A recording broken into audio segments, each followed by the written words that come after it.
चलिए session start करते हैं। बाकी लोग बाद में जुड़ते जाएँगे जैसे-जैसे हम उनकी क्वेरी लेते जाएँगे। तो पुनः फिर से आप सभी को मेरा नमस्कार। मुझे आपके कुछ क्वेश्चन्स दिए गए हैं जिसके अनुसार मैं आगे बढ़ूँगा। उसके पहले मैं आप सबको अपना परिचय दे देता हूँ। मेरा नाम जतिन पाराशर है, मैं गुना मध्य प्रदेश से हूँ।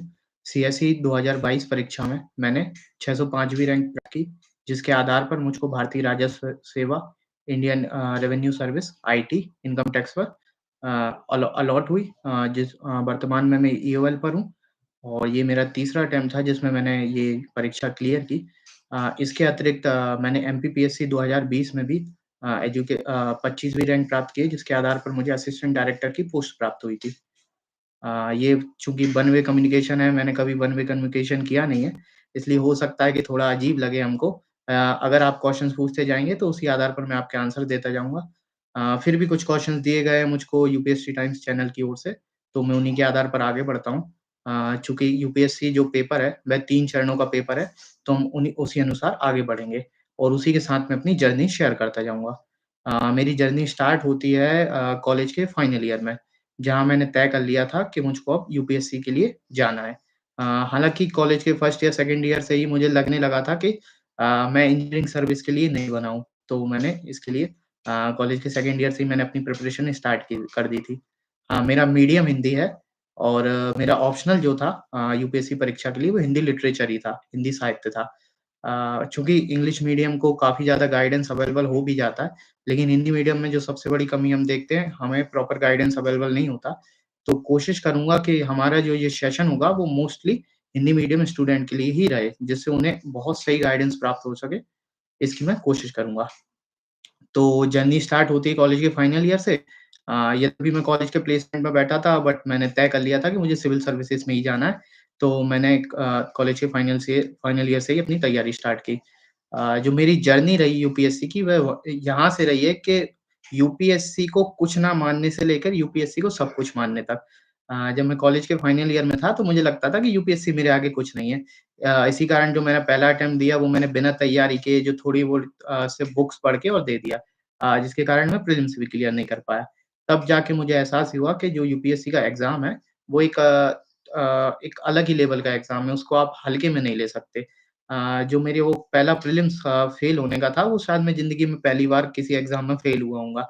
लेकिन उससे काफ़ी कुछ रियलिटी सामने आ गई और मुझे समझ में आ गया कि इस एग्ज़ाम को कैसे टैकल करना है। उसके बाद मैं दिल्ली गया प्रिपरेशन के लिए, मैंने कोचिंग भी की। उसके बाद फिर मेरे कभी कोई एग्ज़ाम रुका नहीं।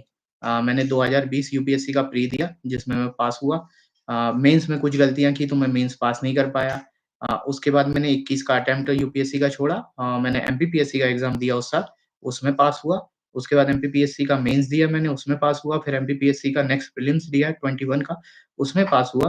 फिर यूपीएससी का मैंने मेंस दिया जाकर अक्टूबर 2022 पहले प्री दिया मई 2022 का, फिर उसके बाद मैंने उसका मेंस दिया और उसके बाद मैंने उसका इंटरव्यू दिया और जिसमें मैं पास कर गया और आज आपके सामने बैठा हूँ। तो ये मेरी जर्नी थी। अब हम धीमे-धीमे स्टार्ट करते हैं कि मेरी क्या गलतियाँ रहीं, जिनके कारण मुझे 3 अटेम्प्ट लग गए। पहली बात तो आपको यूपीएससी को कभी हल्के में नहीं लेना है। ये ऐसा एग्ज़ाम है जहाँ पर पहली बार देने वाला और लगातार 3 या 4 एग्ज़ाम देने वाला व्यक्ति भी सेम लेवल पर होता है। जब चाहे वो प्रीलिम्स दे रहा हो, चाहे वो मेंस दे रहा हो। तो हमेशा याद रखना यूपीएससी एक बहुत अच्छा एग्ज़ाम है जहाँ सबके लिए लेवल प्लेइंग फील्ड है। इसलिए आपको अगर आप मेहनत करोगे, तो आप इसमें सफल होगे। तो अगर मैं एग्ज़ाम की बात करूँ तो कुछ चीज़ें सामने आती हैं जो हमें सबसे पहले तैयार रखना है। इसमें सबसे पहले आपको याद रखना पड़ेगा मेहनत। मेहनत और आपका बार-बार प्रयास करना या एफ़र्ट्स डालना, कोशिश करते रहना। ये एक मेन चीज़ है जो आपको पूरे थ्रू आउट जर्नी आपको करना पड़ेगा। आप ये नहीं सोच सकते कि आप बिना मेहनत के या बिना प्रैक्टिस के स्पेसिफ़िकली अगर मैं रखूँ तो प्रैक्टिस आपको करते रहना होगा, हमेशा करते रहना होगा। तो हम स्टेज बाय स्टेज बढ़ते हैं। सबसे पहले प्री को लेके आते हैं। प्री के हिंदी मीडियम चूँकि मैं कोशिश कर रहा हूँ कि ये सेशन जो रहे मोस्टली हिंदी मीडियम स्टूडेंट्स के लिए रहे। तो मैं कोशिश भी यही करूँगा कि हम बुक्स, रिसोर्सेज़ जो हिंदी मीडियम को अवेलेबल हो सकते हैं वही उन पे डिस्कस करूँ। इंग्लिश मीडियम के लिए काफ़ी रिसोर्सेज़ अवेलेबल हैं। हिंदी मीडियम के लिए लिमिटेड है। तो मैं उन लिमिटेड रिसोर्स का कैसे हमको सही यूज़ करना है वो मैं आपको डिस्कस करूँगा। तो सबसे पहले हम बात करते हैं प्रीलिम्स को लेकर। तो प्रीलिम्स में भी सबसे पहले आजकल जो सबसे प्रॉब्लम हिंदी मीडियम को सबसे ज़्यादा प्रॉब्लम आ रही है, वो सीसेट को आ रही है। सीसेट को लेके आ रही है, तो सीसेट को कैसे टैकल करना है? चूँकि मेरा बैकग्राउंड इंजीनियरिंग का था तो आप लोगों को लगेगा कि मैं मैथमेटिक्स में बहुत अच्छा हूँगा, लेकिन ऐसा नहीं था। पहले अटेम्प्ट से ही मैं हमेशा कॉम्प्रिहेंशन को अपनी ताकत मानता था और मैथमेटिक्स को सेकेंडरी रखता था। बट ये एक बात थी, मैं दोनों को लगभग-लगभग इक्वल वेटेज देता था। ये नहीं करता था कि सिर्फ़ कॉम्प्रिहेंशन पर ही पूरा मैं उस पर निर्भर हो जाऊँ या मैथ पर पूरा निर्भर हो जाऊँ। आजकल सीसेट में भी आपको यही करना पड़ेगा, खासकर 2023 के सीसेट के बाद जो आईआईटीयंस भी थे, उनको भी ये प्रॉब्लम देखी कि उन्होंने मैथ के क्वेश्चन्स नहीं बन रहे थे। और यहाँ आकर जो मेरे जैसे एक नॉर्मल बैकग्राउंड का बच्चा, मेरी थ्रू आउट पढ़ाई 12th तक की हिंदी मीडियम से रही, जिसमें 11th-12th तो मैंने गवर्नमेंट स्कूल से की, उसके पहले मैंने सरस्वती शिशु मंदिर से पढ़ाई की। तो ऐसा नहीं था कि कोई बहुत अच्छे स्कूल से पढ़े हों या कहीं कुछ बहुत अच्छा बैकग्राउंड रहा हो। बट ये था कि अ, मेहनत करना है हमें, मेहनत से पीछे नहीं हटना है, जो आएगा उसको टैकल करेंगे। यूपीएससी एग्ज़ाम को लेके कभी मैंने ये नहीं माना कि ये एग्ज़ाम मुझसे क्लियर नहीं होगा। हमेशा मन में था, हाँ, कुछ कमियाँ हैं, जिनको पूरा करूँगा, तो एग्ज़ाम भी क्लियर करूँगा। तो सेम सीसेट को लेकर है आपको, सीसेट में आपको दोनों चीज़ें टैकल करना है। तो कॉम्प्रिहेंशन मैं हमेशा से मैं मेरा जो स्ट्रैटेजी रही थी, वो ये रहती थी कि पहले 40 से 50 मिनट में मैं कॉम्प्रिहेंशन सारे करने की कोशिश करता था। 26 या 27 कॉम्प्रिहेंशन आते थे, जिसमें मेरी एक्यूरेसी 22 या 23 तक चली जाती थी, 22-23 सही होते थे। देन बाकी के 1 घंटे में 1 घंटे 10 मिनट में मैं मैथमेटिक्स के क्वेश्चन्स करता था, जिसमें भी मैं छाँटता था कि कौन-कौन से क्वेश्चन्स अच्छे हैं, कौन-कौन से क्वेश्चन्स खराब है। जो क्वेश्चन्स ढाई मिनट या 2 ढाई मिनट के अंदर हो जाते थे, उनको मैं पहले अटेम्प्ट करता था और मेरा सीसेट कभी नहीं रुका, आराम से क्लियर हुआ। यहाँ तक कि 2023 जिसे सबसे टफेस्ट सीसेट कहा जाता है, उसमें भी मेरे 80 से 85 नंबर के बीच आ जाएँगे। मुझे कॉन्फिडेंस था कि ये मेरा सीसेट क्लियर होगा। तो सी-सेट को लेके हमेशा क्लियर रहना है कि आपको किसी भी एक सेक्शन पर पूरा डिपेंड नहीं होना है। आपको दोनों सेक्शन को साथ लेके चलना है। अगर आप मैथमेटिक्स में बहुत अच्छे हो, मानते हो कि मैथमेटिक्स में अच्छे हो, तो कोशिश करो उसको लिमिटेड टाइम में कंप्लीट करो, जिससे आप अपना बचा हुआ टाइम अ, कॉम्प्रिहेंशन्स पर भी दे सको। और कॉम्प्रिहेंशन्स के लिए अगर आप चाहो तो अगर आपको प्रॉब्लम आती है कि आपकी एक्यूरेसी सही नहीं है, तो आप कोशिश करो कि आप जब प्रैक्टिस करो तो यूपीएससी के प्रीवियस ईयर्स पर के क्वेश्चन्स पर ही प्रैक्टिस करो। आपके पास 2013 से लेके और 2022 तक के यूपीएससी के पेपर्स और उनके आंसर्स अवेलेबल हैं यूपीएससी की वेबसाइट पर। कोशिश करो कि 2 या 3 साल के एक-एक कॉम्प्रिहेंशन पर आप प्रैक्टिस करो, फिर उसका आंसर चेक करो। देन आप यूपीएससी के आंसर से मिलाओ कि आपका आंसर सही है। अगर सही है तो आपने किस की पॉइंट पर फोकस करके उसका आंसर सेलेक्ट किया था। और अगर आपका आंसर गलत है तो यूपीएससी ने जो सही आंसर माँगा है, तो उस पैराग्राफ में या उस पैसेज में अ, यूपीएससी किस पॉइंट पे फोकस कर रही है। इससे आपकी प्रैक्टिस बढ़ती जाएगी। सेकंडली सेम आपको मैथमेटिक्स में करना है। मैथमेटिक्स के आप कुछ ऐसे टॉपिक ढूँढ लो जो रिपीट होते हैं और उनकी प्रैक्टिस करते रहो। और उसके बाद आप यूपीएससी के जो लास्ट 5 ईयर के पेपर हैं, जैसे 2022, 21, 20, 19, 18 इनको आप लाइव प्रैक्टिस करो। मतलब पूरे 2 घंटे दो उनको और प्रैक्टिस करो और देखो आपका स्कोर क्या जाता है। उसके बाद आप मार्केट में अवेलेबल है, उन पे आप प्रैक्टिस करो, आपका सीसेट 100% अब आते हैं हम जीएस। तो जीएस को लेके प्रॉब्लम्स आती कट ऑफ क्लियर नहीं हो रहा है हमारा, कट ऑफ कम ले रह जा रहा है। तो पहला प्रीलिम्स छोड़ दें, उसके बाद के जो तीनों प्रीलिम्स रहे हैं 2020 का, 2022 का और इस साल 2023 का। तो ये तीनों प्रीलिम्स में मेरे कट ऑफ से 20 नंबर प्लस रहे हैं। कभी उसके मतलब ये टेंशन में नहीं रहा मैं कि कट ऑफ पता नहीं मैं क्लियर कर पाऊँगा या नहीं क्लियर कर पाऊँगा, 20 प्लस रहे हैं। तो इसके लिए जो स्ट्रैटेजी रही थी वो आपके साथ शेयर करता हूँ और हमेशा याद रखिए एक चीज़ और आपको बताना चाहूँगा कभी किसी टॉपर की स्ट्रैटेजी को ब्लाइंडली फॉलो मत करना, क्योंकि हो सकता है आपके उससे रिसोर्सेज़ थोड़े से अलग हों, हो सकता है आपका चीज़ों को समझने का तरीका अलग हो, करने का तरीका अलग हो या फिर आपका कुछ जो आपका सराउंडिंग्स है वो थोड़ी अलग हो, बट आप उसमें से जो आपके काम की चीज़ है उसको लेते जाओ और अपने पे इम्प्लीमेंट करते जाओ। इम्प्लीमेंट करके देखो अगर वो आपके ऊपर ठीक बैठती है तो उस स्ट्रैटेजी को अपनाओ और अगर नहीं बैठती है तो किसी दूसरी स्ट्रैटेजी को ट्राई करो। तो मैं अपनी स्ट्रैटेजी ट्राई करता हूँ। मेरा फ़ोकस जो रहता है जीएस प्रीलिम्स में वो 4 कोर सब्जेक्ट पर रहता है पॉलिटी, हिस्ट्री, इकोनॉमी और ज्योग्राफी। मुझको ये पता है अगर मैं इन 4 कोर सब्जेक्ट पर कमांड कर लेता हूँ तो मेरा प्रीलिम्स कभी नहीं रुकेगा। तो मैंने इन 4 कोर सब्जेक्ट पर कमांड की। मैंने जो पॉलिटी थी उसको लक्ष्मीकांत से कंप्लीट किया। मैंने जो मॉडर्न हिस्ट्री थी वो मैंने स्पेक्ट्रम से कंप्लीट की। जो ज्योग्राफी थी उसको एनसीईआरटी 11th क्लास की दोनों एनसीईआरटी से कंप्लीट किया और इसके अलावा जो इकोनॉमी थी, वो आप लोग मृणाल सर से कर सकते हो। बाकी जो मैंने कोचिंग की थी, वहाँ पर मुझे इकोनॉमी काफ़ी अच्छे से कराई गई थी, तो मैंने वहाँ से कंप्लीट की थी। बट मृणाल सर का काफ़ी टॉपर्स बोलते हैं और मैंने भी उनके लेक्चर देखे हैं, वो काफ़ी हद तक सफिशिएंट होते हैं। तो जब आप इन 4 कोर सब्जेक्ट पर कमांड कर लेंगे, तो आपका कभी प्रीलिम्स नहीं रुकेगा। अब सेकंड बात आती है कि इन 4 सब्जेक्ट को पढ़ें कैसे? तो और लोग बोलते हैं हमारे रिसोर्स कहीं ज़्यादा हैं, लक्ष्मीकांत से क्वेश्चन्स नहीं आ रहे हैं, छूट जा रहे हैं या स्पेक्ट्रम के क्वेश्चन छूट जा रहे हैं। तो आपको एक बात याद रखना है कोई एक रिसोर्स से अगर 90% या 85% क्वेश्चन्स भी आ रहे हैं तो उस रिसोर्स पर स्टिक रहो, बाकी 15% के लिए नया रिसोर्स मत ढूँढो। 20 के बाद से मैंने आज तक कभी लक्ष्मीकांत के अलावा पॉलिटी के लिए कोई रिसोर्स नहीं पढ़ा, स्पेसिफिकली प्री के लिए। मॉडर्न के लिए मॉडर्न हिस्ट्री के लिए या आधुनिक भारत के लिए मैंने अ, स्पेक्ट्रम के अलावा कभी कोई सोर्स नहीं पढ़ा। ज्योग्राफी के लिए 11th क्लास की दोनों एनसीईआरटी के अलावा कभी कुछ नहीं किया। सेम इकोनॉमी के लिए जो मेरे क्लास नोट्स थे उसके अलावा मैंने कभी कुछ नहीं किया। तो कोशिश करो आपके नोट्स इतने अच्छे हो जाएँ और जितने बेहतर हो जाएँ कि आपको कभी ज़रूरत ही ना पड़े। मतलब मैंने 2020 के बाद 22 का अटेम्प्ट दिया, 23 का अटेम्प्ट दिया। मैंने जो मेरे नोट्स 2020 के लिए तैयार किए थे, मैंने सिर्फ़ वही करे, उसके अलावा मैंने उनमें कुछ ऐड नहीं किया है। मैं बुक में ही ऐड कर लेता हूँ अगर ज़रूरत पड़ती है, बाकी नहीं पड़े, ज़रूरत नहीं पड़ी मुझको। तो अब आपको इसके अलावा क्या ध्यान रखना है? इसके अलावा ध्यान रखना है आपका जो रिसोर्स है वो लिमिटेड हो गया है। अब इस रिसोर्स लिमिटेड को आपको अपने आप को टेस्ट करना है। जहाँ आती है मैं पहली बात बोली थी प्रैक्टिस। तो टेस्ट सीरीज़ आपको देना पड़ेगा। हर रिसोर्स को पढ़ने के बाद आपको टेस्ट सीरीज़ देके अपने आप को इम्प्रूव करना होगा। कोशिश करिए जब पॉलिटी की बुक पढ़ दो तो पॉलिटी के टेस्ट दो, हिस्ट्री के पढ़ो तो हिस्ट्री के टेस्ट दो, जब ज्योग्राफी करो तो ज्योग्राफी के टेस्ट दो, इकोनॉमी करो तो इकोनॉमी के टेस्ट दो। तो टेस्ट सीरीज़ बहुत कंपल्सरी है। ये हर टॉपर की स्ट्रैटेजी है, कई टॉपर से मैंने बात की है और सामने से मुझे खुद पता है कि यही मेरी स्ट्रैटेजी थी और लगभग यही सब लोग अपनाते हैं कि आपको टेस्ट सीरीज़ देना पड़ेगा। कम से कम 30 से 40 टेस्ट आपको देना पड़ेगा, आपको छोड़ना कुछ नहीं है। इसके बाद आप क्या करोगे? इसके बाद एक चीज़ और ध्यान रखिए, जब टेस्ट देने बैठो तो कोशिश करो कि वह टेस्ट कम से कम 1 घंटे 30 मिनट से 1 घंटे 40 मिनट के बीच कंप्लीट हो। ये कोशिश नहीं करना कि उसको 2 घंटे में कंप्लीट करो। तो पेपर में क्या प्रॉब्लम आती है कि जब आप टेस्ट दे रहे होते हो, तो आप 1 क्वेश्चन्स के लिए अगर 10 सेकंड भी एक्स्ट्रा दे रहे हो, तो 100 क्वेश्चन्स के लिए आप 1000 सेकंड एक्स्ट्रा देते हो। तो कुल मिला के वो 15 से 20 मिनट बन जाते हैं, जो आपको पेपर में एक्स्ट्रा चाहिए होती है। तो उस कारण क्या होता है कि जो टॉपर्स जो लोग होते हैं, एस्पिरेंट होते हैं, उनके क्वेश्चन छूट जाते हैं। तो हमको कोशिश करना है कि हम वो 15 मिनट घर पर ही बचा के रखें। हमें शुरुआत से ही आदत हो, वो 15 मिनट लेकर चलने की। तो कोशिश करना है घर पर जब आप टेस्ट दो या टेस्ट सेंटर पर टेस्ट दो, प्रैक्टिस करो तो 1 घंटे 30 मिनट से 1 घंटे 40 मिनट के बीच ही आपको क्वेश्चन पेपर अटेम्प्ट करना।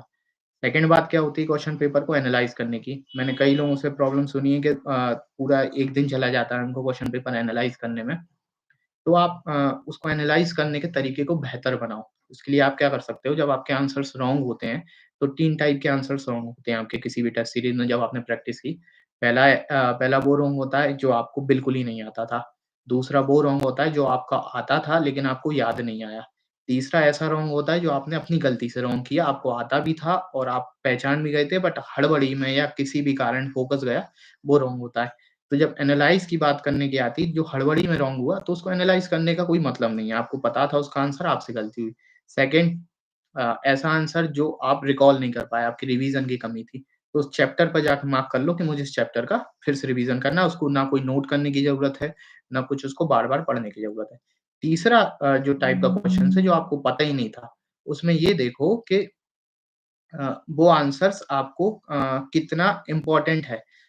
जैसे कि अगर मैं बात करूँ साइंस टेक के क्वेश्चन्स की, तो 22 में या 2022 या 23 में एक आया था क्यूबिट।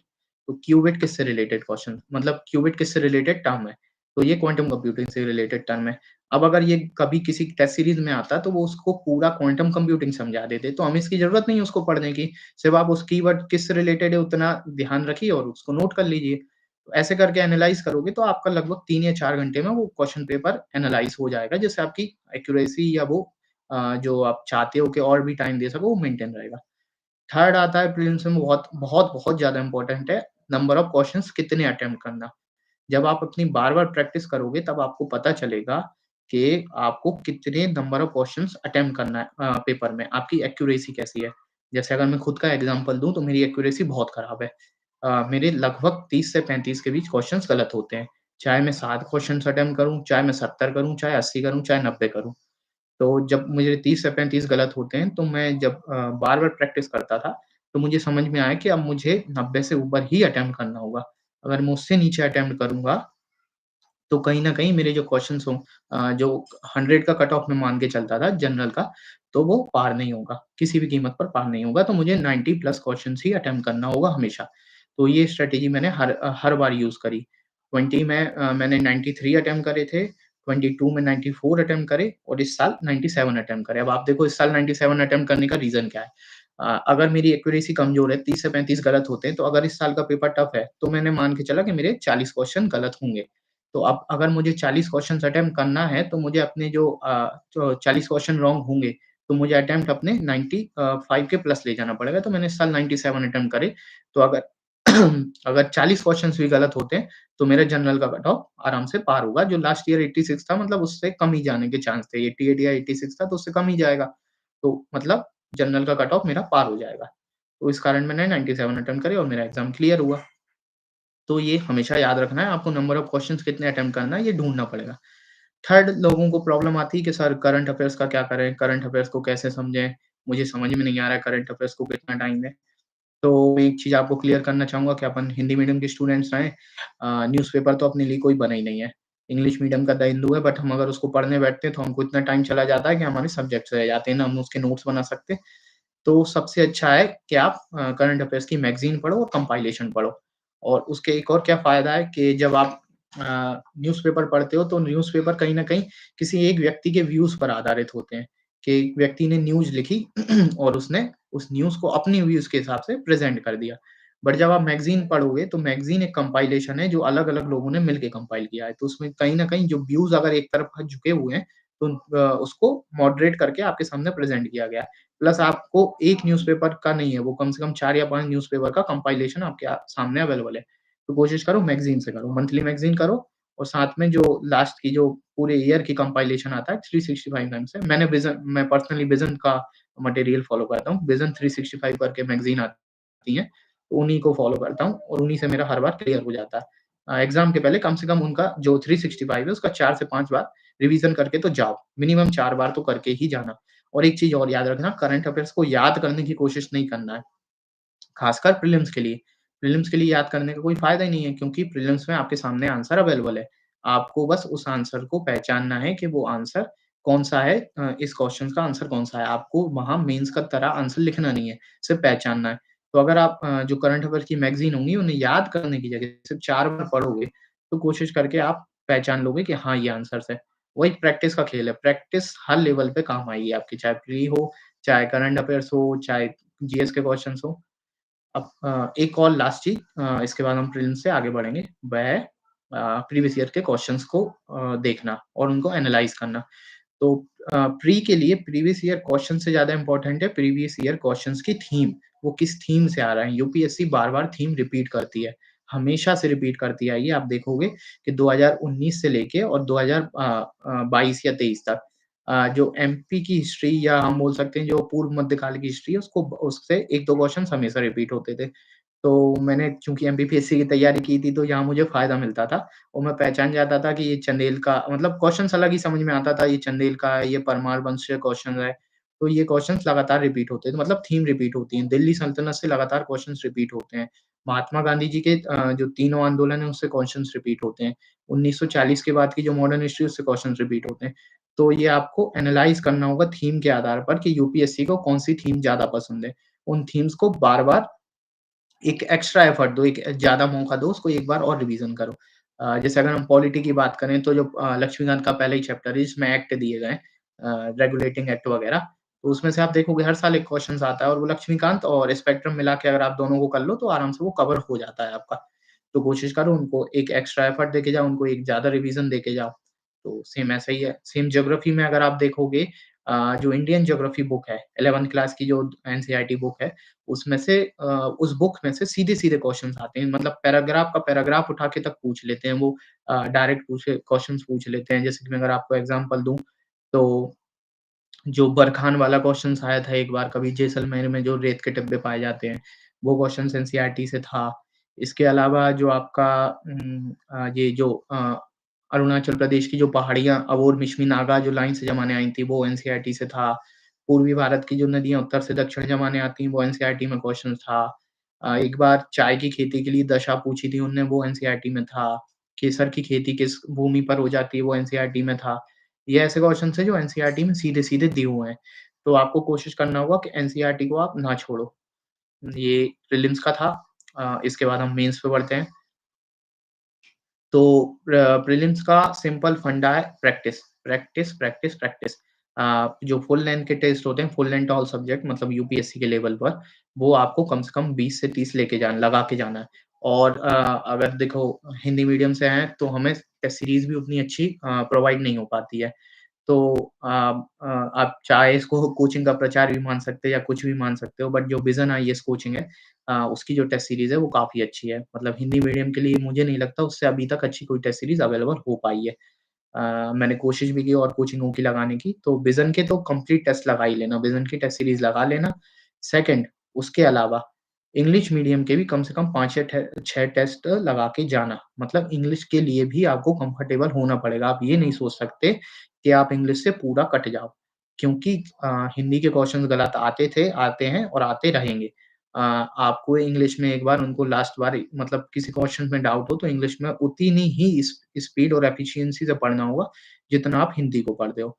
तो कोशिश करो कि इंग्लिश के 5-6 टेस्ट लगा के और उसमें भी एक कंफर्टेबल होके जाओ कि अगर कोई क्वेश्चन्स गलत हो रहा है, तो मैं उसको तुरंत इंग्लिश में पढ़ूँ और उसको सही कर दूँ। जैसे मैं एग्ज़ाम्पल दूँ 20 में एक क्वेश्चन्स आया था हिंदी में शायद उसको उन्होंने लिख दिया था सविनय अवज्ञा और इंग्लिश में था नहीं, हिंदी में लिख दिया था असहयोग और इंग्लिश में था सिविल डिसोबीडिएंट। तो जब मैं उसके आंसर करने जा रहा था, तो उसके आंसर मेरा सही ना बैठे, मैं स्टेटमेंट रॉन्ग करूँ, तो उसका कोई आंसर ही नहीं था, जो स्टेटमेंट वाले ऑप्शंस आते थे। बट जैसे ही मैं इंग्लिश में पढ़ा कि ये तो सिविल डिसोबीडिएंट है, उस क्वेश्चन को मैं सही करके आया। और जहाँ तक है मैंने कई लोगों से पूछा था हिंदी मीडियम के जो जिनका क्वालीफाई नहीं भी हुआ, कि वो उसको क्वेश्चन्स को गलत करके आए थे। तो आपको इतना कंफर्टेबल होना पड़ेगा इंग्लिश में, कि आप कम से कम क्वेश्चन को पहचान सको कि हाँ, ये है। तो अगर प्रीलिम्स से रिलेटेड कोई अभी आपका डाउट है तो जल्दी से ये टाइप करके बता दें, नहीं तो हम मेंस पे आगे बढ़ते हैं। मैं 1 मिनट का टाइम देता हूँ आपको। सिर्फ़ प्रीलिम्स से रिलेटेड कोई डाउट है क्योंकि प्रीलिम्स नज़दीक है और मैं चाहता हूँ कि सेशन का ज़्यादातर टाइम हम प्रीलिम्स पर ही दें। प्रीलिम्स से रिलेटेड किसी को भी कोई भी डाउट हो तो एक बार पूछ सकता है।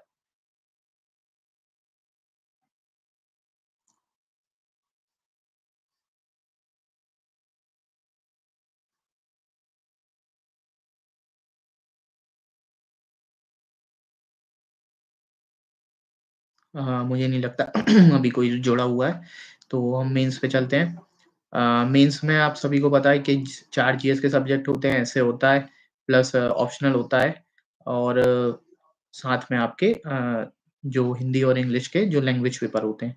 तो लैंग्वेज पेपर को मैं बताना चाहूँगा कि कई बच्चे उनकी बहुत ज़्यादा टेंशन ले लेते हैं, तो आपको ऐसा नहीं लेना चाहिए। कोशिश करिए कि जो लैंग्वेज पेपर हैं, वो यूपीएससी के जो प्रीवियस ईयर है, उसकी साइट से आप डाउनलोड करें और लगा के देखें। अगर आप उसमें बहुत कंफर्टेबल हैं, तो आपको उसकी टेंशन लेने की कोई ज़रूरत नहीं है। मैंने लगा के देखा था, मुझे आज तक कभी उसके लिए ज़रूरत नहीं पड़ा। एक बार ट्राई किया था, मुझे बहुत ईज़ी लगा, तो मैं सीधे जाके पेपर में अटेम्प्ट करता हूँ। वैसे भी उसमें एक हिंदी वाले में भी ऐसे लिखने आता है और इंग्लिश में भी एक ऐसे लिखने आता है, अगर आप वो दोनों सॉल्व कर दोगे, तो जनरली आपका वो क्लियर हो जाएगा। अगर आप बहुत ही ज़्यादा आपको लगता है कि आपकी स्थिति कमज़ोर है इंग्लिश में या हिंदी में भी, तो आप एक बार प्रैक्टिस करिए, थोड़ा-सा प्रैक्टिस करके वो भी क्लियर हो जाएगा। उसको इतना टाइम देने की ज़रूरत नहीं है, उसको इतना टेंशन लेने की ज़रूरत नहीं। अब आते हैं हम जीएस 1, 2, 3, 4 पर। तो इसमें सबसे ज़्यादा प्रॉब्लम क्या आती है कि हम लोग ना जब हिंदी मीडियम के बच्चे जब तैयारी कर रहे होते हैं, तो हमारा पूरा ध्यान होता है जनरली कोचिंग करते हैं और कोचिंग के बाद हमें लगता है कि कोचिंग ने सब कुछ हमारा क्लियर करा दिया है। बट एक बात हमेशा याद रखना, मैं अभी आपको बता देता हूँ, अगर आप कोचिंग करते हैं, नहीं करते हैं, जो भी है, अगर कोचिंग करते हो, तो इतना मान के चलना कि उससे आपका प्रीलिम्स ही क्लियर हो सकता है। मेंस किसी भी कोचिंग से, कितनी अच्छी कोचिंग से आप कर लो, कभी आप मेंस क्लियर नहीं कर पाओगे सिर्फ़ कोचिंग के दम पर। आपको खुद की स्ट्रैटेजी बनाना होगा, खुद के नोट्स बनाना होगा और टेस्ट प्रैक्टिस करना पड़ेगा, तभी जाके आपका मेंस क्लियर हो सकता है। ये गलती मैंने अपने दूसरे अटेम्प्ट में की थी, जब मेरा मेंस क्लियर नहीं था। मैं कोचिंग पे बहुत ज़्यादा डिपेंडेंट हो गया था कि मुझे लगता था कि इससे मेरा सब कुछ क्लियर हो जाएगा। बट जब मैं पेपर लिखने बैठा, जब मैंने क्वेश्चन्स पेपर देखे, तब मुझे समझ में आया कि मैं बहुत कुछ खो चुका हूँ। तो कोशिश करना। वैसे भी कोचिंग जब आप जॉइन करते हो तो उसका नाम फाउंडेशन बैच होता है। तो मान के चलो वो फाउंडेशन ही क्लियर कर पाएगी आपकी, आपका प्री ही क्लियर करा पाएगी। मेंस के लिए आपको खुद मेहनत करना होगा। तो मैं कोचिंग का कोई समर्थक नहीं हूँ। अगर आपको लगता है कि प्रीलिम्स अगर आप अपनी मेहनत से क्लियर कर सकते हो, तो आपको बिल्कुल ज़रूरत नहीं कोचिंग की, क्योंकि मेंस खुद के दम पे ही क्लियर करना होगा। तो मेंस की स्ट्रैटेजी को लेकर हम चलते हैं, आगे बढ़ते हैं। अब हमें क्या प्रॉब्लम आती है कि जब हम प्रीलिम्स कर लेते हैं, तो हमारे पास मेंस के लिए कोई रिसोर्स नहीं होता है। हमारे पास टॉपर्स नोट्स बहुत ही मुश्किल है, कोई टॉपर्स अवेलेबल कराता हो, तो हमें टॉपर्स नोट्स भी नहीं होते हैं। तो अब समझ में नहीं आता है कि हम कौन से रिसोर्स यूज़ करें। लक्ष्मीकांत यहाँ फेल हो जाती है, इकोनॉमी के नोट्स यहाँ फेल हो जाते हैं, एनसीईआरटी यहाँ फेल हो जाती हैं और ले दे के स्पेक्ट्रम बचती है, तो उसका भी लगभग मान के चलिए 70% यूज़ होता है, 30% वो भी फेल हो जाती है। तो अब और एथिक्स के लिए तो कोई हिंदी मीडियम के लिए कोई बुक बनी ही नहीं है, ये मान के चलिए। तो अब बिल्कुल एक ब्लैंक ब्लैंक हो जाते हैं कि अब करें क्या? सेम 2020 के प्रीलिम्स पास होने के बाद मेरे सामने आई प्रॉब्लम कि मुझे नहीं आया समझ में कि मैं करूँ क्या? बिल्कुल ही ब्लैंक हो गया। तो मैंने सब कुछ छोड़ दिया भगवान के भरोसे और गया एग्ज़ाम देने और पास तो होना ही नहीं था, वो पता ही थी। लेकिन बस जो था वो लिख के आ गया। लेकिन उससे एक चीज़ समझ में आ गई कि अगली बार जब अटेम्प्ट देना हो तो मुझे मेंस के लिए तैयार होना पड़ेगा। मेरे हाथ में मेंस के नोट्स होना चाहिए। तो अब आती है मेंस के नोट्स बनाएँ कैसे? आपको कुछ नहीं करना है, आपको बहुत बढ़िया-सी कोई भी टेस्ट सीरीज़ लीजिए, मार्केट से लीजिए। हिंदी मीडियम के लिए अभी 2 अवेलेबल हैं, एक फोरम और एक विज़न। इन दोनों के जो लास्ट ईयर के 2 साल के जो भी पूरी टेस्ट सीरीज़ उठा के लाइए मार्केट से, जो उनके आंसर्स हैं। क्वेश्चन मत लेके आना, आंसर्स लेके आना, जो आंसर एनालिसिस होता है और उससे उससे नोट्स बनाना स्टार्ट कीजिए। एक क्वेश्चन्स का 1 पेज के दोनों साइड नोट्स बनाओ। अब क्या करोगे, एक क्वेश्चन्स होता है जनरली, एक क्वेश्चन्स में कहीं न कहीं एक टॉपिक पूछा जाता है और उसकी थीम पूछी जाती है। तो कोशिश करो उस क्वेश्चन में ढूँढो कि क्या क्या उस क्वेश्चन्स की डिमांड थी। उस डिमांड को अपने उसकी हेडिंग बनाओ और उसका जैसा आंसर है उसको अगर पॉइंट वाइज़ कोशिश करो पॉइंट वाइज़ उसको आंसर करके लिखो। जब आप ये करोगे तो लगभग 2 साल की टेस्ट सीरीज़ से आपके पास हर सब्जेक्ट के बहुत अच्छे नोट्स तैयार हो जाएँगे, जिसमें करंट अफेयर्स ऐड होगा, जिसमें जो आपका रिपोर्ट्स होती हैं वो ऐड होंगी, डेटा ऐड होगा, वो सब ऐड करते जाओ और आपके बहुत बढ़िया नोट्स बनते जाएँगे। आपको कहीं किसी बुक पे डिपेंड नहीं होना है, कहीं किसी कोचिंग मटेरियल पे डिपेंड नहीं होना है। लेकिन हाँ, ये कोचिंग मटेरियल ही है, टेस्ट सीरीज़ के जो आंसर्स हैं वो कोचिंग मटेरियल, लेकिन इसके अलावा कहीं से आपको नहीं कोई गूगल सर्च करना है, नहीं कुछ करना है। अगर आप 2 साल के नोट्स बनाओगे, जैसे मैं आपको बताऊँ मैंने विज़न की उससे बनाए थे टेस्ट सीरीज़ से। तो विज़न में 4 पॉलिटी के टेस्ट होते हैं और इसके अलावा जो फुल लेंथ टेस्ट होते हैं वो। तो 4 से आपके 20-20-20 करके 80 टॉपिक कवर हुए। फुल लेंथ में से 8-8 करके 16 कवर हुए। मतलब 1 साल की टेस्ट सीरीज़ से मैंने पॉलिटी के 96 टॉपिक कवर किए। सेम मैंने दूसरे सब्जेक्ट में भी किया। सेम 2 साल के किए तो मेरे 96 प्लस 96 लगभग कितने हुए? 9 दूनी 18 और 6 दूनी 12 एक 192 के लगभग टॉपिक पॉलिटी के कवर हुए। ऐसे करके मैंने हर सब्जेक्ट के नोट्स बनाए। ये नोट्स के दम पर ही मैंने 2022 का अटेम्प्ट क्लियर किया। अब इसमें दिक्कत क्या आती है कि आपको करंट अफ़ेयर्स नहीं मिलता है। करंट अफ़ेयर्स आपकी जो 365 का कंपाइलेशन आता है, मेंस 365 उससे आप ऐड कर सकते हो। तो आपके ये विन-विन सिचुएशन होती है कि आपको नोट्स बनते भी जा रहा है और साथ में याद भी होता जा रहा है।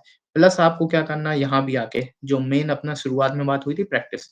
आप कितना ही कुछ को नोट्स बना लो, कितने ही आप याद कर लो, रट्टा मार लो, अगर आपने 3 घंटे में 20 क्वेश्चन्स लिखने की प्रैक्टिस नहीं की, तो आप वहाँ जाके जो भी आपको जितनी इन्फॉर्मेशन है वो नहीं दे पाओगे, आप मार्क्स गेन नहीं कर पाओगे, किसी कीमत पे नहीं कर पाओगे। तो याद रखना मेंस में हमेशा प्रैक्टिस पे जोर देना। भले आपका वो सब्जेक्ट तैयार हो चाहे ना हो, जाके आपको टेस्ट सीरीज़ जॉइन करना है और दे के आना है। यहाँ आके जो हिंदी मीडियम के स्टूडेंट हैं, वो पैसे बचाने का नहीं सोचना। सबसे अच्छी टे अभी फोरम की काफ़ी अच्छी टेस्ट सीरीज़ हो गई है। विज़न की भी बहुत अच्छी है, मैं विज़न की देता था। तो जाके जॉइन करो, मत सोचो कितने पैसे लग रहे हैं, क्योंकि यहाँ लिखना बहुत इम्पोर्टेंट हो जाता है और लिखने से ज़्यादा इम्पोर्टेंट हो जाता है कि जब वो चेक होके आ रही है उसका क्या हमको वो मिल रहा है, फीडबैक क्या मिल रहा है, उस फीडबैक पे काम करना है हमें। तो कोशिश करो, यहाँ आके आपको आंसर्स लिखना होगा और कम से कम मान के चलो आपको 15 से 20 फुल लेंथ यानी 3 घंटे के 20 क्वेश्चन्स के टेस्ट देना होगा। किसी भी कीमत पर देना होगा, रुकना नहीं। ये सब बिल्कुल मत सोचना कि आपका सब्जेक्ट तैयार नहीं है, सब्जेक्ट तैयार होगा, रिवीज़न हो जाएगा तब दूँगा। तो ये नहीं सोचना, कम से कम 15 से 20 टेस्ट ज़रूर दे के आना। ये गलती करोगे, अगर नहीं दोगे, तो पेपर में जाके 2 या 3 क्वेश्चन छोड़ के आओगे और तब आपको बिलीव होगा कि मैंने क्यों नहीं दिए।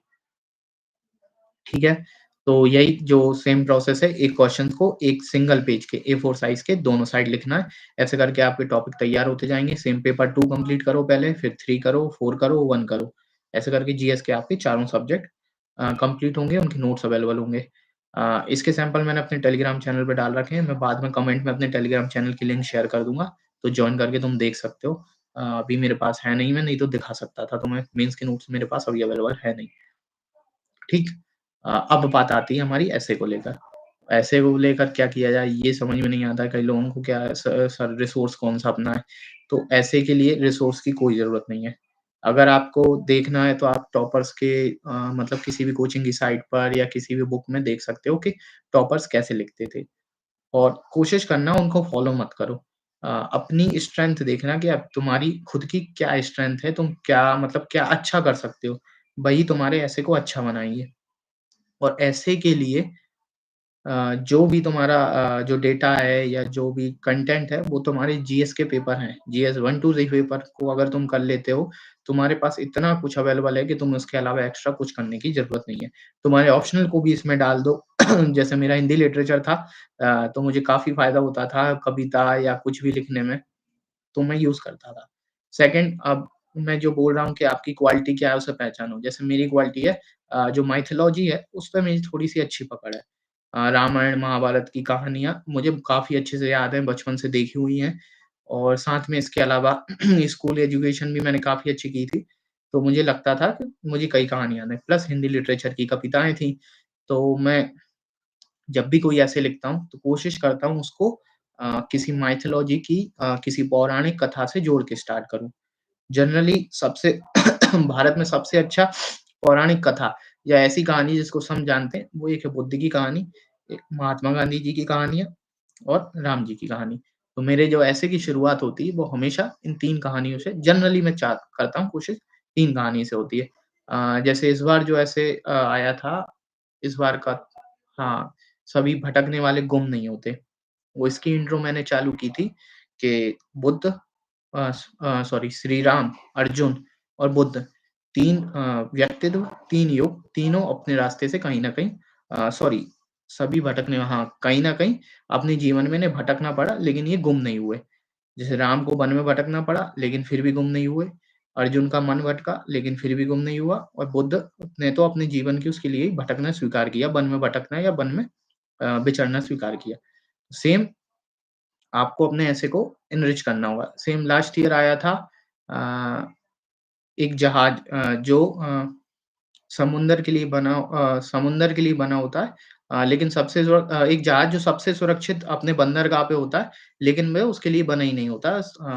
इसका मतलब था कि कोई एक व्यक्ति मतलब अपने घर में सेफ है, लेकिन सेफ बने रहकर वो लोगों का कल्याण नहीं कर सकता। तो कौन ऐसा था जो मतलब सेफ था, अपने सुरक्षित था घर में, लेकिन उसने कल्याण के लिए रास्ता आगे बढ़ने के चुना।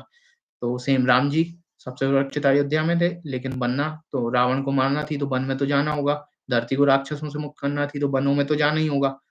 सेम बुद्ध सबसे सुरक्षित अपने घर में थे, लेकिन जब निर्वाण प्राप्ति करना है या लोगों को ज्ञान देना है तो वन में जाना पड़ेगा, ज्ञान अर्जित करने के लिए।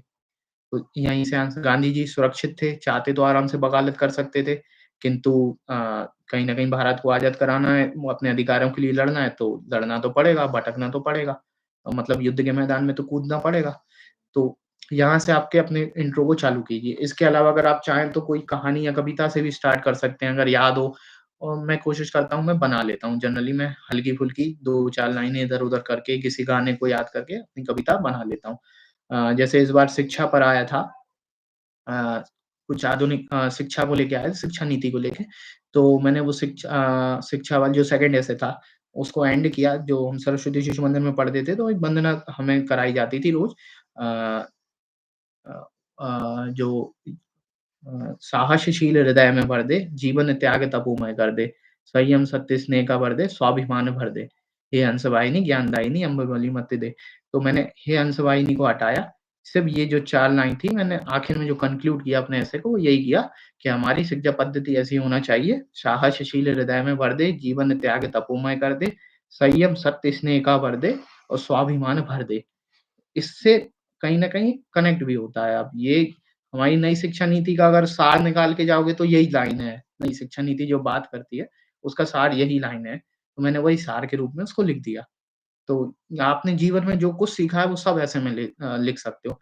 ऐसे को कोशिश मत करना जीएस का बनाने की, उसको कोशिश करो एग्ज़ाम्पल के थ्रू लिखने की। प्लस ऐसे को अटेम्प्ट कैसे करना है, ऐसे के लिए आपके पास 3 घंटे अवेलेबल होते हैं, 2 ऐसे लिखना है, जिसमें इतने शब्द नहीं लिखना है कि आपको मतलब जीएस के पेपर लिखते हो टाइम कम पड़े।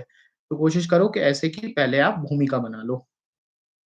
2 ऐसे हैं, एक ऐसे के लिए आप 15 से 20 या 20 से 25 मिनट भी दे सकते हो डिसाइड करने के लिए कौन-सा सिलेक्ट करना है। अब मेरी क्या स्ट्रैटेजी रहती थी ऐसे के लिए मुझे कंटेंट की तो मुझे पता है मैं बना लूँगा।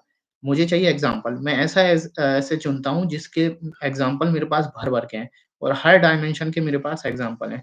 उसके राजनीति के एग्ज़ाम्पल होना चाहिए मेरे पास उसके इंट्रो के लिए मेरे पास कोई अच्छा एग्ज़ाम्पल होना चाहिए, उसके आर्थिक क्षेत्र के लिए मेरे पास कोई एग्ज़ाम्पल होना चाहिए, पर्यावरण के लिए होना चाहिए।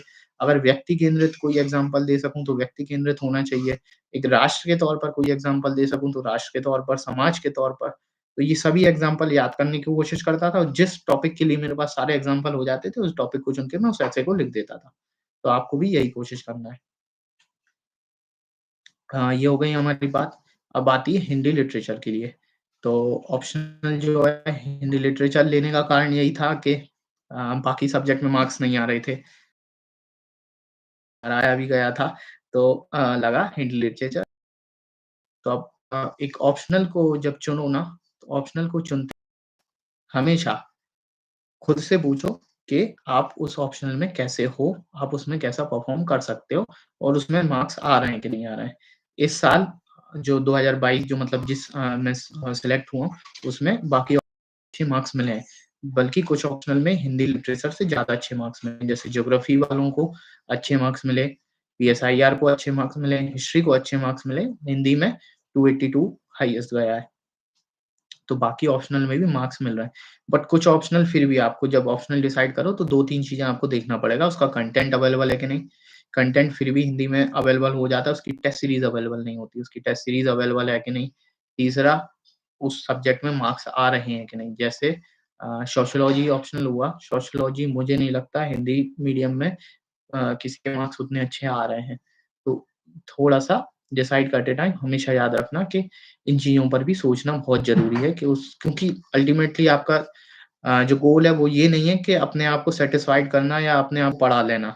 आपको एग्ज़ाम क्लियर करना है, हमेशा ये सोच के चलना मुझे इस एग्ज़ाम को क्लियर करने के लिए ही अपनी पढ़ाई को आगे बढ़ाना है। तो ऑप्शनल ही चूज़ करना। मैंने लिटरेचर लिया और लिटरेचर के बारे में आपको 2-3 चीज़ें बता दूँ। सबसे पहले हिंदी लिटरेचर में आपको एग्ज़ाम्पल्स याद करना होगा, बहुत अच्छे से याद करना होगा।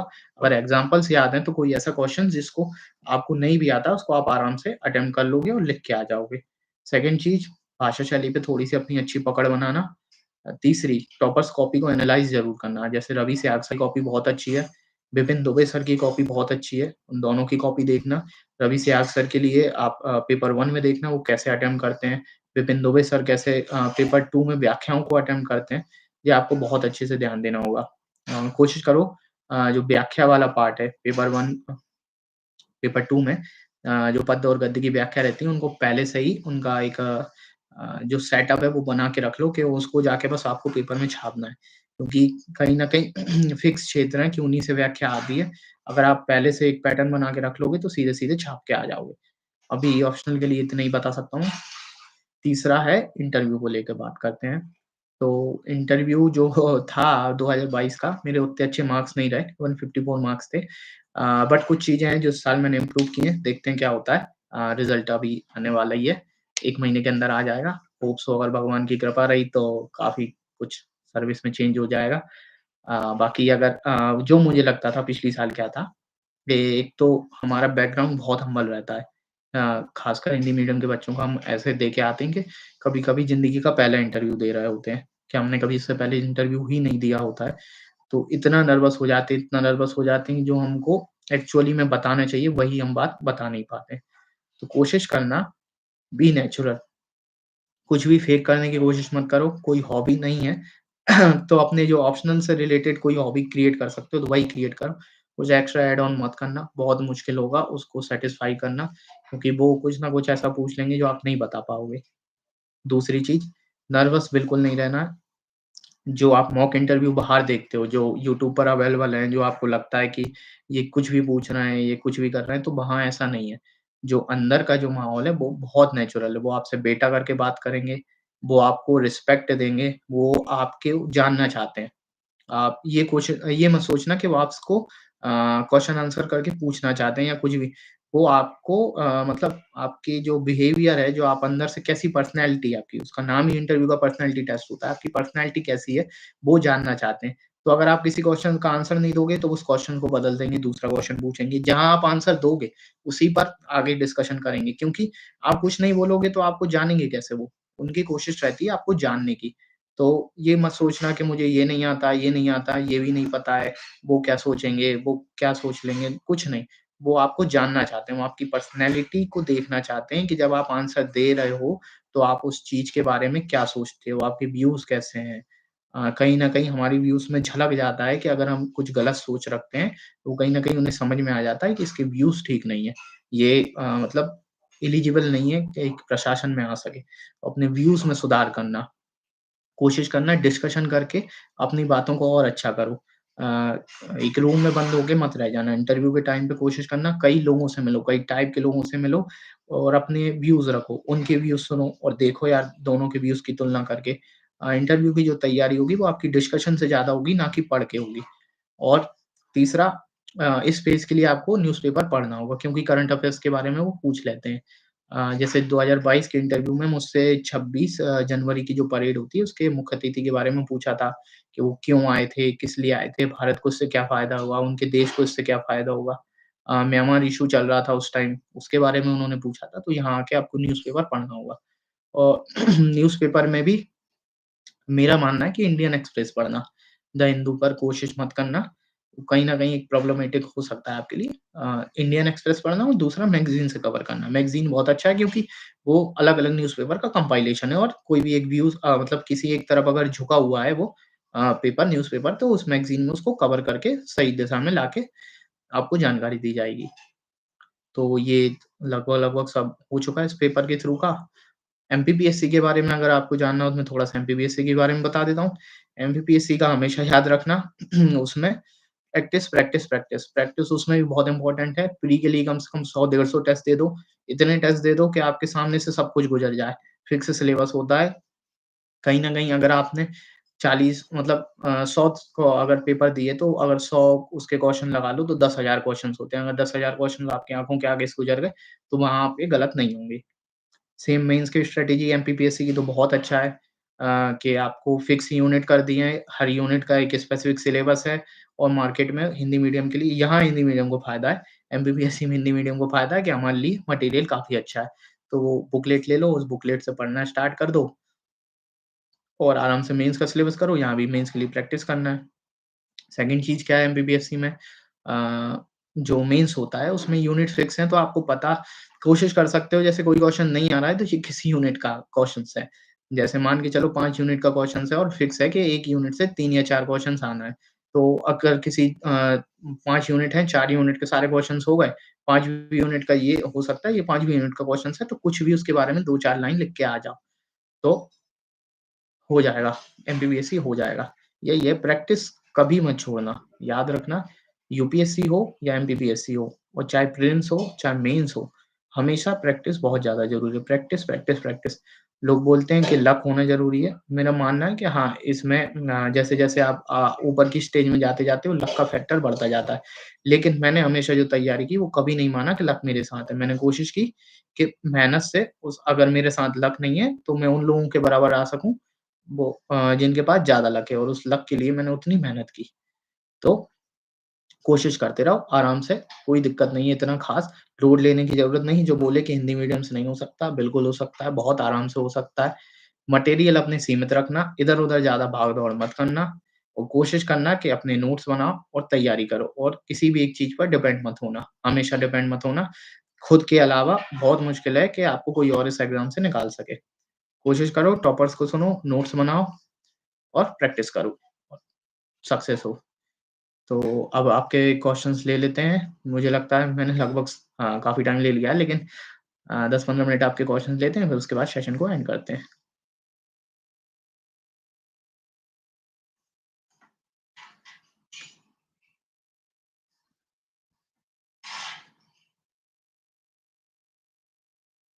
कोचिंग लगाना ज़रूरी होता है क्या? तो मैं बता चुका हूँ, कोचिंग लगाना कोई ज़रूरत नहीं है। बिना कोचिंग के भी मैंने देखे हैं, हिंदी मीडियम से भी कई बच्चे हैं जो पास हुए हैं। अगर आप प्रीलिम्स का पेपर लगाओ, आपको ऐसा लगता है, कॉन्फिडेंस आ रहा है, आपको अच्छा प्रॉपर गाइडेंस है, सबसे बड़ी प्रॉब्लम उन गाइडेंस की आती है। अब जैसे मैंने रिसोर्स बता दिए, ये रिसोर्स मुझे पहले नहीं पता थे। मैंने हो सकता है टॉपर स्टॉक सुनने में गलती की हो या मैंने खोजने में गलती की हो, लेकिन मुझे नहीं पता थे। अगर ये रिसोर्स मुझे पहले पता होते तो मुझे लगता है मुझे कोचिंग की ज़रूरत नहीं थी। क्योंकि कोचिंग से मैंने सिर्फ़ 3 चीज़ें सीखी, हिस्ट्री, ज्योग्राफ़ी और इकोनॉमी। इसके अलावा जो बाकी सब्जेक्ट हैं, मेंस के सारे सब्जेक्ट हैं, एसे हो गया या करंट अफ़ेयर्स हो गए या पॉलिटी हो गई, सब गवर्नेंस हो गया, आईआर हो गया, सिक्योरिटी, एनवायरनमेंट, साइंस टैग, ये सब मैंने खुद से किया है। मैंने कहीं कोचिंग से कोई मदद नहीं ली। तो और जो स्ट्रैटेजी हो गई जो मेरी, जो मैं बता रहा हूँ 90 प्लस अटेम्प्ट करना, ये सब कोचिंग नहीं सिखाएगी, आपको खुद से ही करना है। तो अगर कोचिंग लगता है आपके पास रिसोर्स अवेलेबल हैं, अगर हैं, तो आप जॉइन करो, नहीं तो कोई कंपल्सरी नहीं कोचिंग जॉइन करना। यूपीएससी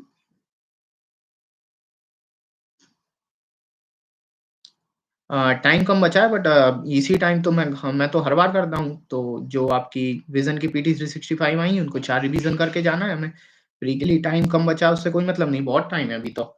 3 महीने मतलब 2 महीने बचे हुए हैं, 2 महीने में आराम से आप कोशिश कर सकते हो। अगर आपके जीएस के कोर सब्जेक्ट कंप्लीट हैं, तो पीटी 365 का 4 रिवीजन लो। आज से ही टेस्ट सीरीज़ लगाना स्टार्ट करो। कम से कम विज़न के तो कंप्लीट कर दो, उसके अभ्यास टेस्ट भी होते हैं, वो ज़रूर लगा लेना। कोशिश करो टेस्ट सीरीज़ ज़्यादा से ज़्यादा दो, उसका एनालिसिस कर लो और सीसेट के लिए कम से कम आज से डेली 1 घंटा निकालना, तो आराम से हो जाएगा, कोई दिक्कत नहीं है। गवर्नमेंट की कौन-सी वेबसाइट यूज़फुल होती है? मुझे नहीं लगता कि आपको इतनी मैं बोल रहा हूँ ना, रिसोर्स सीमित करना है। जब आपको ये मैगज़ीन में कवर करके दे ही दे रहे हैं, तो आपको नहीं करना है मेहनत, मत करो, इधर-उधर मत भटको। जो मैगज़ीन मिलेगी करंट अफ़ेयर्स की, वो उसमें सब कुछ आ जाता है, नहीं है ज़रूरत। ना आपको वो इंडिया ईयर बुक पढ़ना है, वो इतनी मोटी बुक आती है, लोग ले आते हैं, उसका कोई मतलब नहीं है। नहीं पढ़ना है, सिर्फ़ और सिर्फ़ मैगज़ीन फ़ॉलो कर लो, किसी भी अच्छी कोचिंग की करंट अफ़ेयर्स की, कोई गवर्नमेंट वेबसाइट पढ़ने की ज़रूरत नहीं है आपको। गुड हैंडराइटिंग का कितना फ़र्क पड़ता है एमपीपीएससी में? तो एमपीपीएससी में तो इतने सारे आंसर लिखना रहता है कि आपकी कितनी अच्छी हैंडराइटिंग हो, वो आखिर में बिगड़ जाएगी। तो इतना कोई फ़र्क नहीं पड़ता है। हाँ, अगर बस पढ़ने में आना चाहिए, इतना नहीं कि पढ़ने में ही ना आए। कोशिश करो कि पढ़ने लायक हैंडराइटिंग लिख के आ जाओ। कोई दिक्कत नहीं हैंडराइटिंग की। आपका इंटरव्यू एक्सपीरियंस कैसा था? जो 2022 का था वो काफ़ी मतलब उलझा हुआ एक्सपीरियंस था। इस बार का काफ़ी अभी तक तो मुझे अच्छा लग रहा है, बाकी मार्क्स डिसाइड करेंगे कैसा एक्सपीरियंस रहा इस बार का। नोट्स कैसे बनाएँ? तो प्री के तो शॉर्ट नोट्स बनाना ही पड़ेगा आपको, लक्ष्मीकांत से नहीं बनाना है। स्पेक्ट्रम के बना सकते हो, इकोनॉमिक्स के बना सकते हो, ज्योग्राफी एनसीईआरटी उसी बुक में गोला लगा के और जैसे भी आपको पढ़ना चाहे कर सकते हो। करंट अफेयर्स के बुकलेट के कोई नोट्स मत बनाना, उसी बुकलेट को 4 रिवीजन करके जाना। हिस्ट्री के और इकोनॉमी के नोट्स, शॉर्ट नोट्स बना सकते हो, बाकी पॉलिटी और ज्योग्राफी की ज़रूरत नहीं है। अगर लक्ष्मीकांत से पढ़ा है, तो लक्ष्मीकांत में ही मार्क कर लो इतना ज़्यादा उसको कि अलग से करने की ज़रूरत ना पड़े। आंसर राइटिंग में पॉजिटिव अप्रोच कैसे रखना चाहिए? तो यार पॉजिटिव अप्रोच तो ऐसा है कि उसमें पूछ ही जब पॉजिटिव रहा है, तो उसका आंसर ही पॉजिटिव दो ना। तो पूछ रहा है जब विशेषताएँ, तो विशेषताएँ बताओ। अगर पूछ रहा है नेगेटिव, तो नेगेटिव बताओ। जनरली नेगेटिव बताने से बचना। अगर उसने नहीं पूछा, तो हमें ज़रूरत नहीं है उसको नेगेट करने की। अभी तक कुछ पढ़ा नहीं है, तो क्या प्रीलिम्स दें या नहीं? देखो, अगर कुछ नहीं पढ़ा है, तो मेरा मेरा मानना है कि मत दो। अगर आपके पास अटेम्प्ट लिमिटेड हैं तो। अगर अनलिमिटेड अटेम्प्ट है, तो आप दे दो, कोई दिक्कत नहीं है, एक्सपीरियंस मिलेगा आपको। सीसेट के लिए कोई डेडिकेटेड बुक नहीं है सीसेट के लिए। सीसेट सिर्फ़ और कोई बुक हो तो मेरा मानना है उसको फ़ॉलो मत करो। अभी 2000 जो 23 का प्रीलिम्स हुआ, उसके सीसैट के आंसर कोई कोचिंग आज तक नहीं बता पाई है कि उसके आंसर्स क्या होंगे। तो मेरा मानना है 13, 14, 15, 16 ये 4 साल के पर प्रैक्टिस करो। मैथ पे तो मत करना, मैथ रीज़निंग उस साल ईज़ी आते थे। कॉम्प्रिहेंशन पे प्रैक्टिस करो, उनके आंसर देखो, छाँटो कि किस एक पॉइंट को यूपीएससी अपने आंसर के लिए सही मानता है। आप उस पॉइंट पे पहुँचना स्टार्ट करो, तो कॉम्प्रिहेंशन स्ट्रॉन्ग होंगे और मैथ के लिए इस बार के पेपर के हिसाब से जो लेवल लगा है, तो उसी हिसाब से आप टॉपिक छाँटो और उनकी प्रैक्टिस करना स्टार्ट करो। बुक तो मत ही लो। यूट्यूब पे सर्च करके देख लो उन टॉपिक्स को, जैसे मैथ और रीज़निंग के वो टॉपिक्स को यूट्यूब पे सर्च करो। बुक से मुझे नहीं लगता उतना काम हो पाएगा आपका। सोशल साइंस से क्या मतलब है आपका? यूपीएससी में सोशल साइंस तो कुछ है नहीं सब्जेक्ट।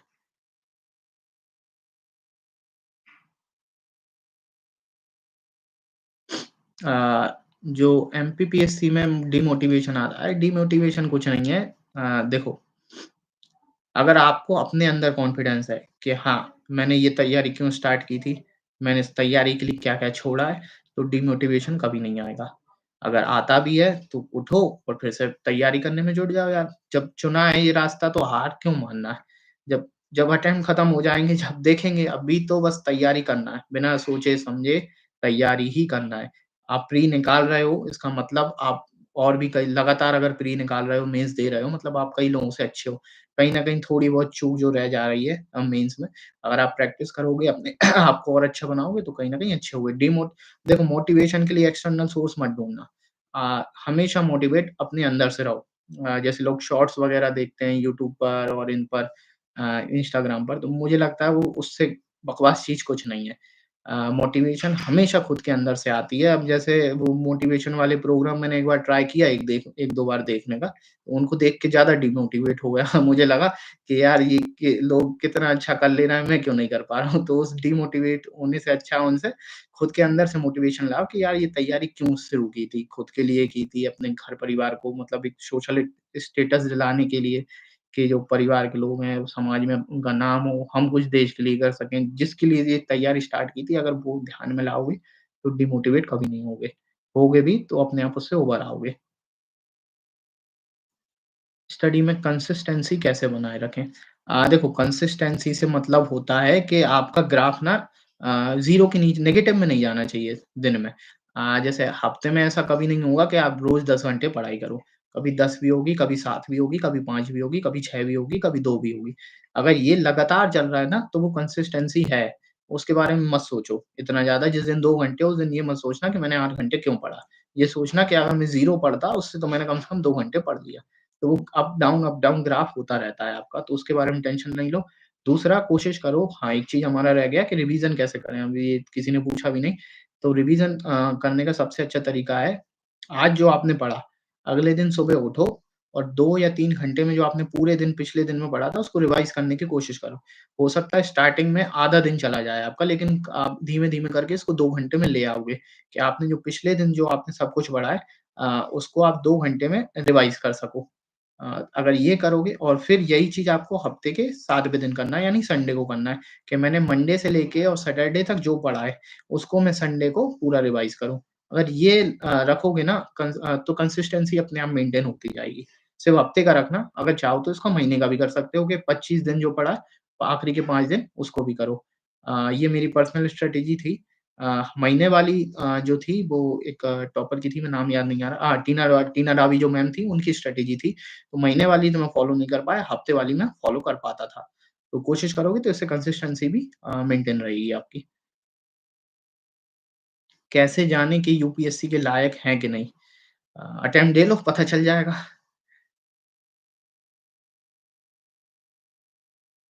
6 अटेम्प्ट हैं तो क्या 1 अटेम्प्ट यूपीएससी प्रीलिम देखने के लिए दे दें। नहीं, नहीं, नहीं, नहीं, बिल्कुल गलती मत करना। ये देखने के चक्कर में ही मेरा पहला जो अटेम्प्ट था खराब हुआ था। वो अभी आपको लगेगा कि यार ठीक है, दे ले रहा है, 6 अटेम्प्ट तो हैं, कौन जाएगा 6वें तक। लेकिन जब सर्विस को अपग्रेड करने की बारी आती, तब आपको ये एक-एक अटेम्प्ट बहुत मायने रखता है। आपको लगता है कि आप थक चुके हो। जैसे अब मैं अभी आईआरएस हूँ, इस साल मैंने प्रॉपर आईएएस, आईपीएस के लिए एग्ज़ाम दिया है। अगर इस साल गलती से आईपीएस मिलता है, तो पता नहीं मैं अगला एग्ज़ाम देने लायक मेरी इतनी स्ट्रेंथ है कि नहीं, जो मेरा 5वाँ अटेम्प्ट होगा, जिसके लिए मैंने ईओएल लिया है।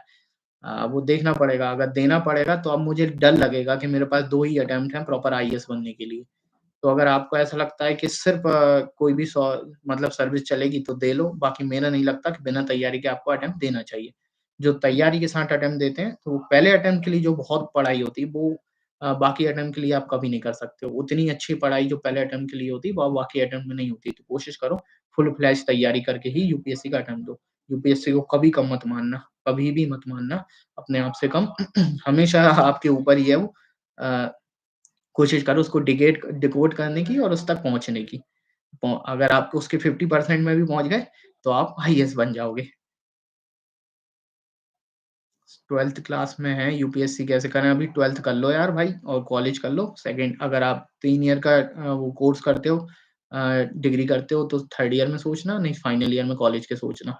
अभी तो आराम से लाइफ जियो मस्त। अब आईआरएस की ट्रेनिंग और प्रमोशन कैसे होता है तो यार मैं नहीं पता, मैं ट्रेनिंग से जॉइनिंग करके लीव पर हूँ अभी, ईओएल पर हूँ क्योंकि मुझे एक और अटेम्प्ट देना था।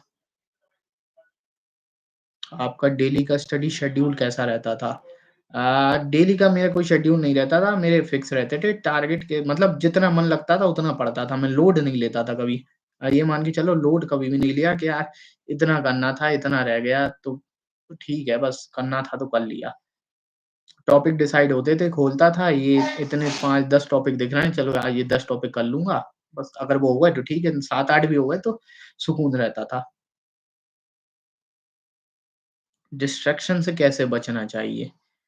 डिस्ट्रैक्शन डिपेंड करता है कि आप क्या चाहते हो। जैसे सोशल मीडिया वाला डिस्ट्रैक्शन है तो यार इंस्टाग्राम तो कतई यूज़ मत करना। जब तक आप तैयारी कर रहे हो सिलेक्शन ना हो जाए कोशिश करो इंस्टाग्राम से बच के रहना। इंस्टाग्राम बहुत बेकार चीज़ है उसकी जो रील्स आती हैं जो आप देखना चाहते हो वही रील्स आती जाएँगी और कब आपका 1 घंटे, 2 घंटे, 3 घंटे चले जाएँगे आपको पता भी नहीं चलेगा। कोशिश करो यूट्यूब की सर्च हिस्ट्री वो सर्च हिस्ट्री पॉज़ कर दो तो जो उसकी फ़ीड आती है वो आना बंद हो जाएगी, फ़ेसबुक अनइंस्टॉल कर दो और व्हाट्सऐप अपने लिमिटेड यूज़ करो। व्हाट्सऐप पे चाहो तो 2 नंबर ले सकते हो, 1 नंबर अपने फैमिली और फ्रेंड्स के लिए और दूसरा नंबर ये बाकी चीज़ों के लिए तो उसको कम यूज़ करो, फैमिली फ्रेंड्स वाले को यूज़ कर लो। यूएल टाइम कितने टाइम मिलता है? ये क्या करोगे यूएल की सैलरी यूएल में सैलरी नहीं मिलती है और ये छोड़ दो अभी। पीवाईक्यू कैसे एनालिसिस करना चाहिए, ठीक है। तो पीवाईक्यू में सबसे पहले उनको थीमों में डिवाइड करो। अगर प्री के हैं तो उनमें थीम देखो कि कौन सी जैसे दिल्ली सल्तनत का क्वेश्चन है या फिर विजयनगर का क्वेश्चन है या महात्मा गांधी के आंदोलन का क्वेश्चन है। और तीसरी चीज़ देखो दूसरी चीज़ देखो कि वो उस क्वेश्चन को कैसे पूछ रहे हैं, मतलब वो जानना क्या चाहते हैं। जैसे अब आप देखोगे तो पॉलिटी में जो मूल अधिकार वाला है, उसमें वो फैक्ट नहीं पूछते हैं, वो जनरली पूछते हैं जो उसकी कोर थीम होती है, मतलब मूल अधिकार किससे संबंधित हैं, ये आपको एनसीईआरटी में मिलेगा 11th क्लास की। वैसे आते हैं, तो किस टाइप से क्वेश्चन पूछ रहे हैं, जैसे जो मॉडर्न हिस्ट्री के जो क्वेश्चन होते हैं, वो जनरली फैक्ट बेस्ड होते हैं 1940 के बाद के। तो और जैसे आपके आर्ट एंड कल्चर में जो बौद्ध और जैन धर्म से आ रहे हैं, ये आपकी थीम हो गई। लेकिन अब बौद्ध और जैन धर्म से वो क्या पूछ रहे हैं, उनकी पुस्तकें पूछ रहे हैं, उनके जो उपासक या जो रहते थे उनके अनुयायी, उनकी कौन-कौन सी पुस्तकें हैं, कौन-कौन सी लिखी हैं। तो ये आपको और छाँटना पड़ेगा और उस चीज़ पर अब आपको फ़ोकस करना पड़ेगा एक्स्ट्रा, ऐसे। सेम मेंस में थीम में बाँटो और वो देखो कि वो किस चीज़ को फ़ोकस करके पूछते हैं। क्या जॉब के साथ यूपीएससी मैनेज किया जा सकता है? बहुत आराम से किया जा सकता है, कोई दिक्कत नहीं है।